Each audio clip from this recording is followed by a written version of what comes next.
ORP ஸ்ட்ராட்டஜியோட detailed example தான் இது. So இது லாஸ்ட் வீக் ஃப்ரைடேவோட bank Nifty chart 15 minutes time ஃப்ரேமில் வச்சுருக்கேன். ஸோ ஃபஸ்ட்டு கேண்டிலோட ஹை அண்ட் லோவை நான் மார்க் பண்ணுறேன். அதுதான் நம்மளோட ரேஞ்ச்.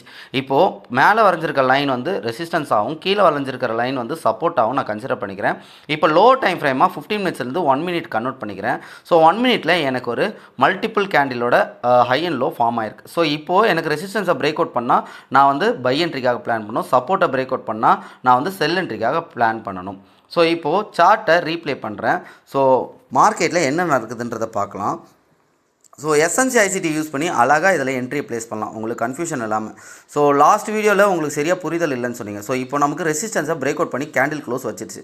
ஸோ இப்படியே என்ட்ரி நீங்கள் பிளான் பண்ணி வச்சாலும் உங்களோட ஸ்டாப் லாஸ் ரொம்ப பெருசாக இருக்கும். ஸோ ஸ்டாப் லாஸஸ் குறைக்கிறதுக்காக எஸ்என்சி கான்செப்ட்டில் நமக்கு ஃபேர் வேல்யூ கேப்னு சொல்லிட்டு ஒரு ஐடியா இருக்குது. ஸோ இந்த ஃபேர் வேல்யூ கேப்பை கரெக்டாக இங்கே யூட்டிலைஸ் பண்ணணும் அப்படின்னா இந்த ரெசிஸ்டன்ஸை பிரேக் அவுட் பண்ணதுக்கப்புறம் எனக்கு கிடைக்கிற 2 ஃபேர் வேல்யூ கேப்பை நான் மார்க் அவுட் பண்ணுறேன். So first fair value gap, அதுக்கு மேலே இருக்கிற இன்னொரு ஃபேர் வேல்யூ கேப். ஸோ இதில் நான் ரீசெண்டாக கிடச்ச ஃபேர் வேல்யூ கேப்பில் தான் என்னோடய என்ட்ரியை பிளான் பண்ணுறேன். ஏன் அப்படின்னா மார்க்கெட் ரீசெண்ட் இம்பேலன்ஸை தான் வந்து ஃபுல்ஃபில் பண்ணும். ஸோ இது ஒரு reason. So decisional fair value கேப்பை தான் நான் வந்து பிளான் பண்ணுறேன் பை என்ட்ரிக்காக. ஸோ ஸ்டாப் லாஸஸ் வந்து அந்த தேர்ட் கேண்டில், அந்த second fair value gap create ஆயிருக்கு இல்லையா, அந்த கேண்டிலுக்கு கீழேயே வச்சுக்கலாம். ஏன்னா எப்போவுமே நம்ம ஃபேர் வேல்யூ கேப் கிரியேட் ஆனால் அந்த தேர்ட் கேண்டிலுக்கு கீழே தான் நம்ம ஸ்டாப் லாஸஸ் இருக்கும். டார்கெட் வந்து 1:2. ஸோ என்ட்ரி பாயிண்ட்டு அந்த ஃபேர் வேல்யூ கேப்போட டாப் என்ட்ரி.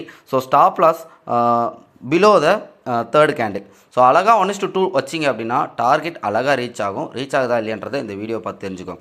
ஸோ இந்த மாதிரி தான் நிஃப்டி, பேங்க் நிஃப்டி, ஃபோரெக்ஸ்லையும் சரி செஷன் இண்டிகேட்டர்ஸை யூஸ் பண்ணி அழகாக ஒர்க் அவுட் பண்ணலாம். தெரியாதவங்க தெரிஞ்சுக்கோங்க. Thank you so much.